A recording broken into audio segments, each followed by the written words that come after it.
alaikum wa rahmatullahi wa barakatuh, brothers and sisters, ISB and ISBC, all like our lovely community members. I hope you're doing well.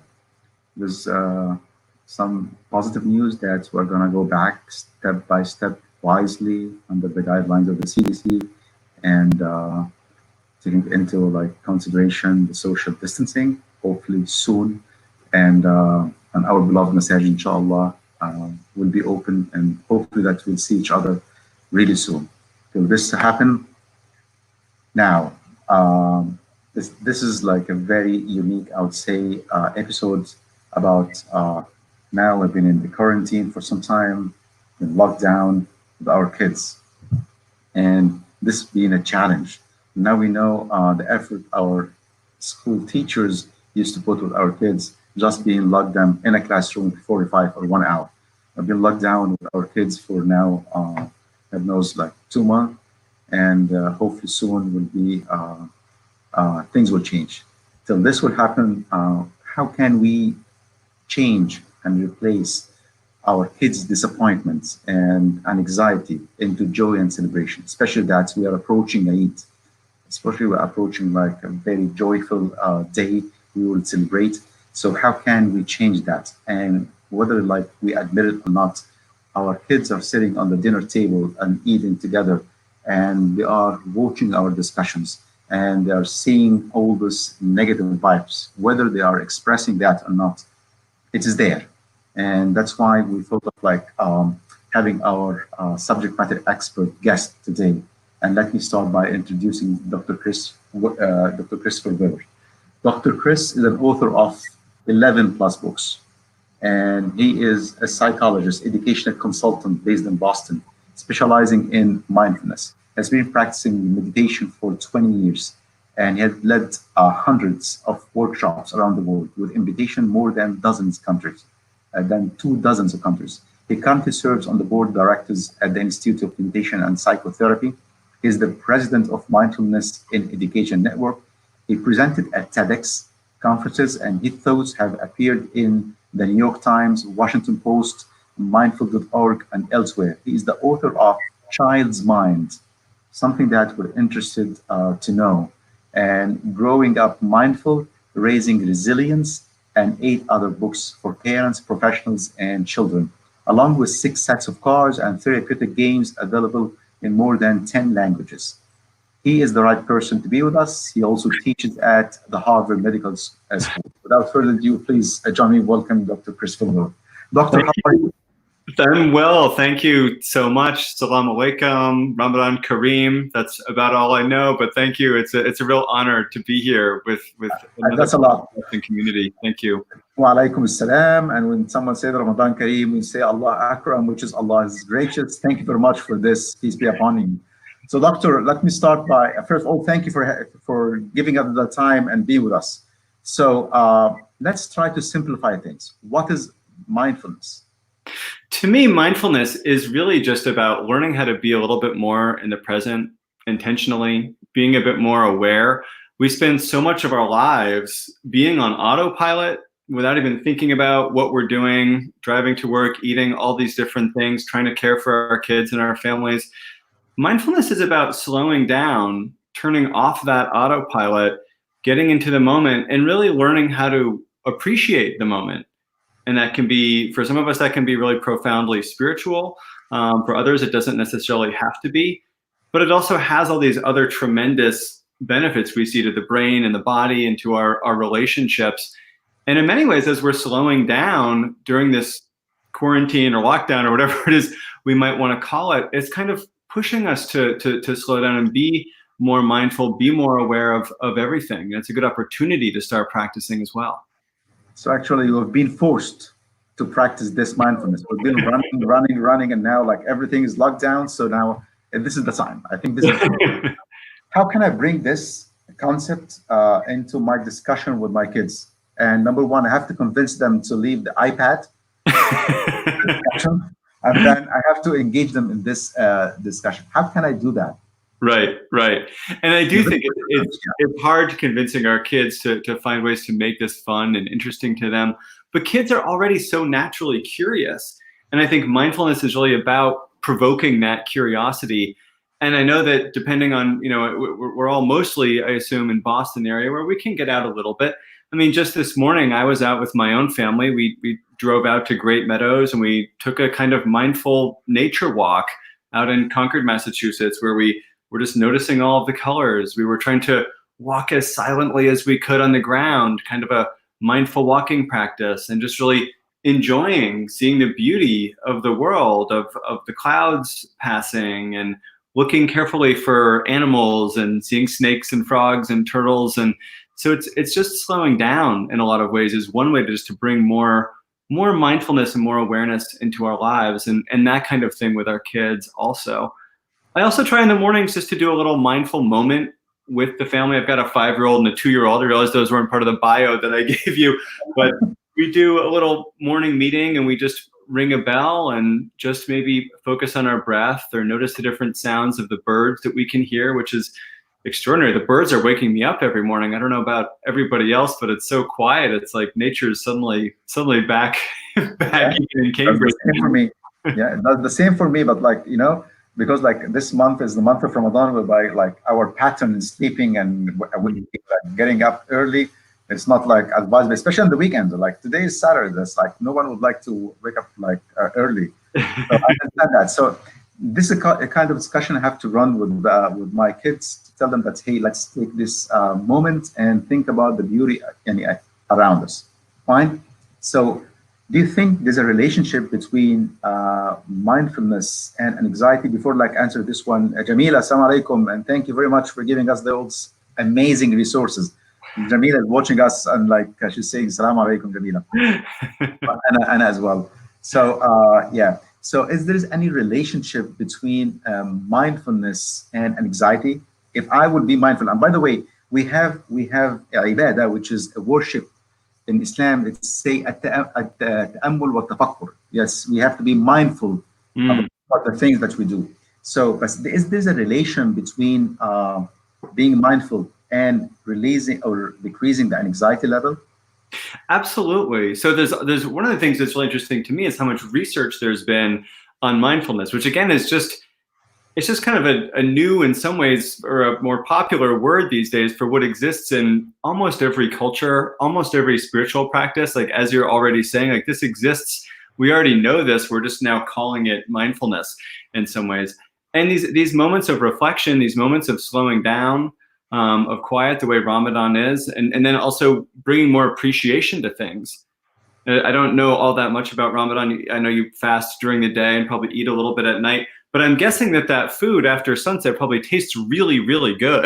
Right? Yeah, that's right. You're paying attention to it. I tend to disagree with you, Dr. Chris, because eating a little bit at the night, no, it doesn't happen. Right now, being fasting and then sunset, we eat a lot. Okay, so you eat a lot, but it probably tastes great after a long time. Right? So it encourages appreciation. It encourages gratitude, right? So it has that effect. And all of this also then, whether it's appreciation, living in the moment, anxiety is a few things. In our bodies, anxiety is stress, and our heart is pounding and our palms are sweating and things like that. And it's very uncomfortable physically. And in our minds, anxiety is about the future and all the uncertainty in the future.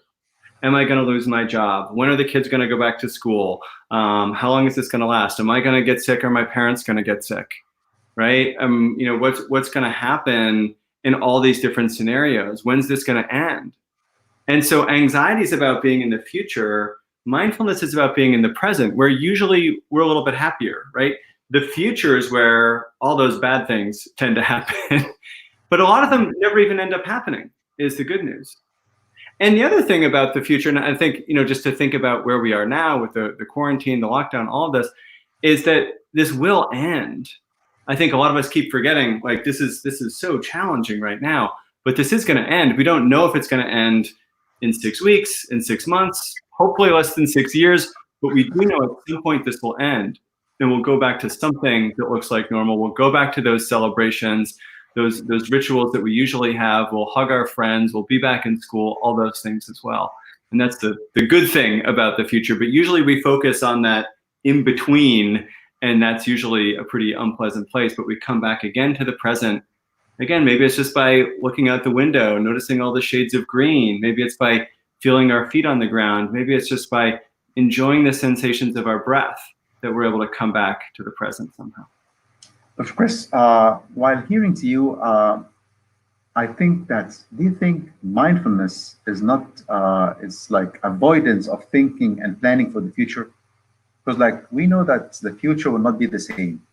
And the future and the norm that we used to live in is not the norm that we are heading to. So Right. being mindfulness, it's mean that don't plan for the future. No, like because like the future will bring me an anxiety.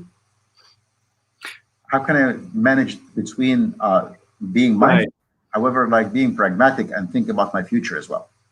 Absolutely. I think this is such a good, complicated question to ask because to me, we can't be in the present moment at every single moment, or we would never get dinner on the table. We would never have a job or get our work done. But what happens to us a lot of times is when we're feeling overwhelmed, we start to focus too much on the future in a way that's not helpful, right? Planning, our brains making up all those stories about losing our job and getting sick and the kids never going back to school and all these other awful things. A little bit of that can be helpful, but too much of that, and we end up with an anxiety disorder, or we end up really, really stressed out. So to me, when I'm trying to practice and learn mindfulness, it's about being in the moment when it's really helpful to be in the moment. On a beautiful day like this, when we're able to be with our family and we can't even focus on work or we can't even focus on these other things, let's really try to be in the moment with our families. Let's really try to be in the moment next week as we're celebrating, right? And then, when the celebration's over, okay, what is going on with my job? Is it stable and secure? Okay, how am I gonna get dinner on the table? Okay, how am I gonna plan for whatever changes might be coming? But if we spend too much time worrying about it, right, it's not going to be helpful. So to me, it's just finding a balance, really. Yeah, this is a very good answer. So in your anxiety workbook for teens, you dedicated a section for paying attention to the present, which is being mindful for the present. How do we engage our kids in mindfulness activities? I need some tips in activities. Yeah, like, and if not, I will invite you to my home so that you. Oh, we're on that. So that how can I engage some activities and tips so that I engage my kids and to those blessings and being positive. Absolutely. I mean, and so I think, when some of us imagine mindfulness and we think about kids like sitting perfectly still or something, like, yeah, that's probably not going to happen, or it's not going to happen for hours on end so that we can get our work done or something like that. But we can find these other ways to make this kind of fun, right? I mentioned this morning being out with my kids, and I actually have memories of this when I was a kid of just like trying to walk without making a sound at all. And it takes so much focus and concentration on the bottoms of your feet to walk mindfully without making a sound. And it's a little bit of a game, right? Walk like a ninja or something like that, right? Or, like maybe sitting down and trying to notice all the sounds around us. Who can notice 5 or 10 sounds? Or making breathing a little bit more interesting, or a game or something. One of the things that I teach to younger kids, and I've got, again, young kids myself, but like little kids can imagine that they're holding maybe a bowl of hot chocolate or soup or something like that, and just breathing in like you're smelling, blowing out, cooling off. Breathe in, smelling, blowing out, cooling off.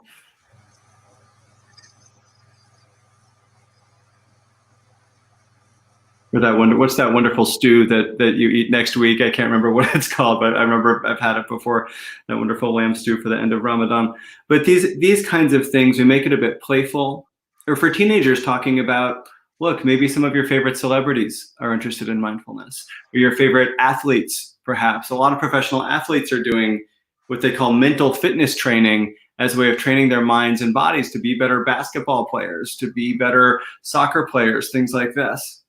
Or even just listening to music. I'll encourage teenagers who usually, roll their eyes so much at this kind of thing, right?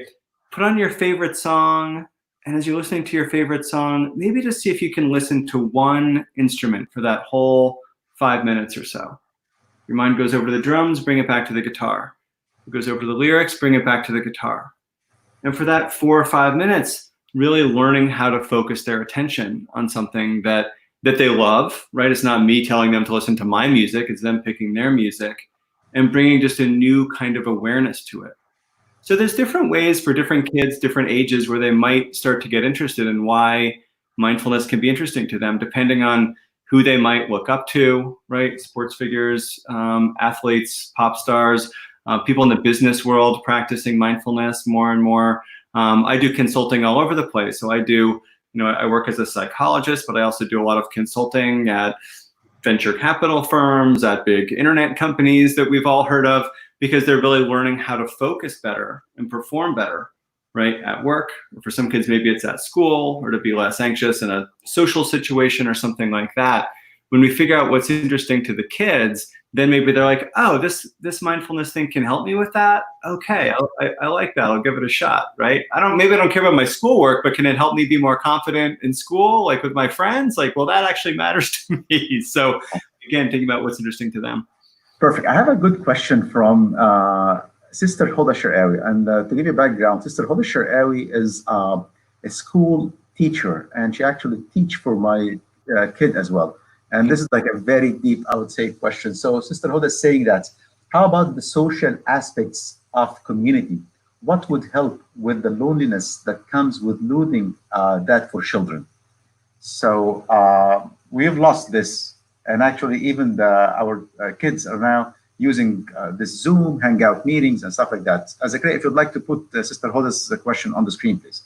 So, how about this social aspect in the community? What would help with the loneliness that comes with losing that for children? I think this is so hard. This is the main thing I'm seeing with a lot of the kids, because again, I work as a clinical psychologist in my day job. And what I see with kids, I don't actually see that much anxiety with the kids, but I see a lot of sadness about what they're not doing, and I see a lot of loneliness. And I think this is a real reminder of how much we really need each other, how much we really need our communities, and how much the different communities we're a part of can really start to maybe find ways to keep building community online in really healthy ways, especially so our kids don't start getting caught up in a lot of negativity, which we know can exist online as well. But I think organizations like ISB can be maybe building some youth groups online or something like that. I'm hoping that our schools can continue to support our kids, meeting with each other, meeting up in groups online, things like that. My kids they're not really into video games, but we even just get on Zoom with friends on Friday afternoon. Actually, anyone's welcome to email me if you want to join our little group. We do Legos on Friday afternoons, where we just come up with, like, today the theme is pirates, and the kids for half an hour on all their little Zoom channels, they make little pirate ships or something, and they share them at the end. It's a way of staying connected. It's also an opportunity to stay connected to other relatives. So my parents only live 5 blocks away, but they're old, and my mom's had cancer, so she's very vulnerable. We're not really visiting particularly, but we get on Zoom, and my mom reads books to my son and to my daughter, and he loves being read to, and she loves reading to him. And kids can also connect with other people in the community. They can make artwork and send it out to maybe lonelier members of the community. They, if IFBs can come up with ISB can come up with a list of the older people who are maybe in nursing homes and can't have any visitors, maybe the kids can start making artwork for them, or recording music for them, recording videos, just greeting some of the elders in the community. These are different ways that kids can stay involved in the community, feeling like they're making a contribution, which is so important for kids. And also so that older people in the community and vulnerable people in the community can also really feel connected back. So in some ways, it's a way to build more community across generations, across different places, and then thinking what are also the ways we can get kids connecting online, playing different kinds of games, not just video games and Minecraft, but other kinds of things where maybe they're doing little arts and crafts projects, or little engineering challenges, or things like that, where they then all have instructions and they share them with each other. Or maybe kids all learn how to cook a meal together on Zoom or something like that. In addition, it's also, living in Cambridge, I just looked at my neighborhood listserv. There's a teenager who's making chalk murals for kids for their birthdays in front of their houses. There's other ways that we can go and visit our friends from a distance. I've seen kids flying kites in the park together at a safe distance. I've seen kids making and leaving artwork for each other at a safe distance, leaving notes and treasure hunts for each other at a safe distance. These are ways that we can still feel connected to our friends and also to larger communities, I think, that really, in many ways, can be a chance to strengthen some of those community ties, which I think is a great opportunity, because this loneliness thing is really, really hard. That's an awesome answer. Thank you very much. And if you allow me, like, if Sister Hoda would like to be in contact with you, so because like she looks Absolutely. after kids, and I would like to make the connection so that our kids in our community benefit from this valuable input, and she's a decision maker at the same time. So in your book, A Child's Mind, number one, Child's Mind is, for me, it's like black box. However, like you wrote about it. You talked about the group management and focus. Could you explain this briefly in this quarantine context? So what exactly did I can't remember what I said in the book. You spoke about the group management and focus. Yeah. So mindfulness can really help us to focus. And there's this idea from science that I think has been known by every religion and philosophy and culture before this, called co-regulation, where when we're all doing a ritual together, whether it's praying together or eating together or who knows what, all kids in a classroom, like reciting the school motto, something like that. What we're doing is we're actually really aligning my body physiology with everybody else's at the same time. And what this really does is, because our minds and bodies are all kind of in the same physiological state, then after a little ritual like this, we feel closer, we feel more connected, we feel more compassionate toward other people, and we all start to focus. So what mindfulness also does, and other kinds of things besides mindfulness, of course, different rituals, but is it shuts down in the brain, this part of the brain called the limbic system, or the amygdala is one part of that. That's kind of like the brain's alarm. And if we're stressed out or we're angry or our mind is wandering, right, that part of the brain starts to get more activated and we can't focus. As we start to slow our breath down with some hot chocolate breaths, or we start to feel our feet on the ground or notice all the sounds we can hear, the alarm system in the brain and body actually turns off. And the blood then actually flows into this area here called the prefrontal cortex, this area here called the insular cortex. Now, I don't want to get too technical for you, but what this does, this is the part of the brain where we focus and we pay attention. And this is the part of the brain where we connect with other people, basically.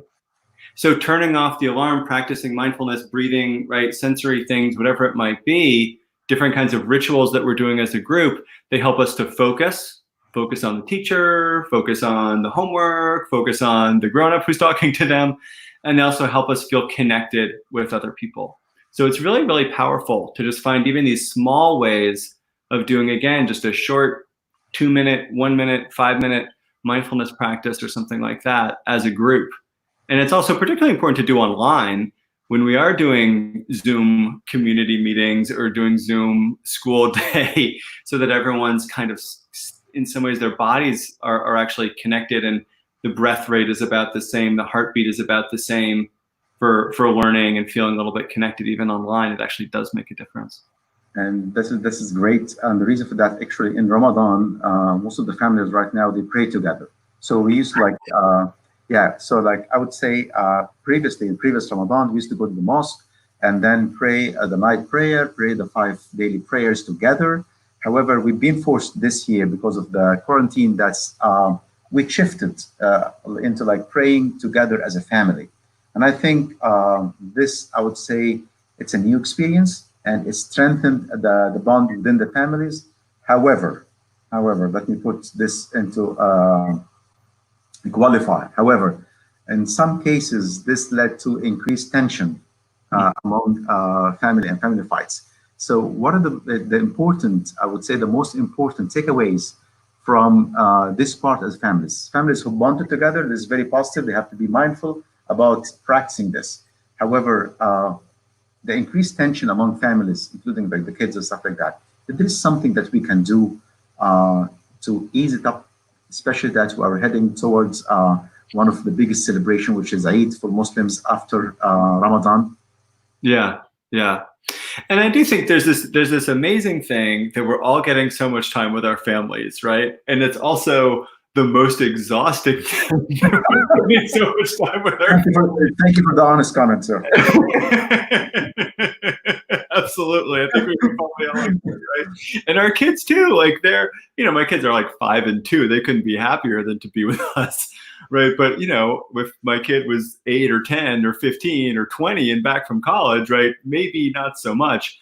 So I think also finding, ways to connect as a family around the positive, but also as they get older and they want their more space and they want more independence, to give that to them a bit. And I've been trying to suggest families just have a few touch points during the day. Maybe you come together at lunchtime, you come together at dinner, you come together for prayer, right? Whatever it might be, but then plenty of independent time during the rest of the day, so that everyone can feel like they've got a little bit of breathing room and parents aren't breathing down their neck or they're not driving the parents crazy or something like that. So it's really finding a balance. And it's interesting what you said about, also I'm just thinking about the fact that we're all, everyone's praying from home. And it's sad to not be part of the community, but then at the same time, I'm reminded of a lot of workshops I've been doing recently. In some ways, I feel more connected, right? It's an opportunity to remember the millions of, sometimes it's just going to mosque or something, or going to your place of worship. You're just focused on the people that are there and yourself. When we're at home and we're thinking about the millions, billions, right, of other Muslims around the world who are connecting, all in their own homes, we can sometimes even feel more connected. And so remembering that as well, I think can be an interesting reminder to think about, and to have and open up some of those conversations with our kids as well, thinking about just everyone who's at home with their parents, for better and for worse, right? Right? Your cousins back in Egypt are also with their parents but going a little crazy, and you're whatever it might be. I like that. So, Dr. Chris, I know that you wrote 11 plus books, and not all of them you remember everything in those books. So I need you in the remaining 2 minutes to recommend what are the top 2 books that's next to your heart. You love them, and you think will transform our relationships within our families, within our kids, and anxiety. And what are the take out from those 2 books?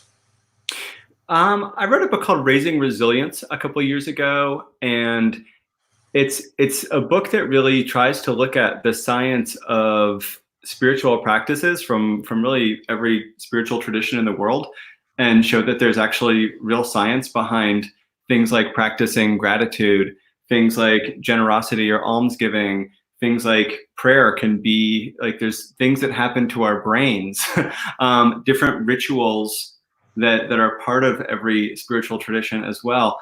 And so I think that can be really interesting. I thought it was really interesting. I don't know. So I like that.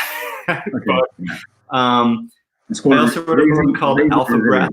Yeah. Younger kids, and it's just a silly alphabet book with all kinds of silly fun breathing exercises in it, like the hot chocolate breath, or it's got like a alligator breath where you smash your jaws and that kind of thing. But those are some fun ones. So I got this one, Raising Resilience. What's the name of the second book? Alpha Breaths. Okay, yeah. And you can find all these on my website as well as at Amazon, and hopefully soon in bookstores when bookstores reopen. Yeah, hopefully. Thank you very much, Doctor. I really enjoyed that. I personally learned a lot, and I will try to practice some of those tips and techniques with my kid. If it didn't work out, I'll reach out to you on WhatsApp. And if it doesn't, then you can never again back on the show. Okay. Thank you very much for your time. Really enjoyed that. Thank you, sir. Okay. Thank you. Assalamu alaikum.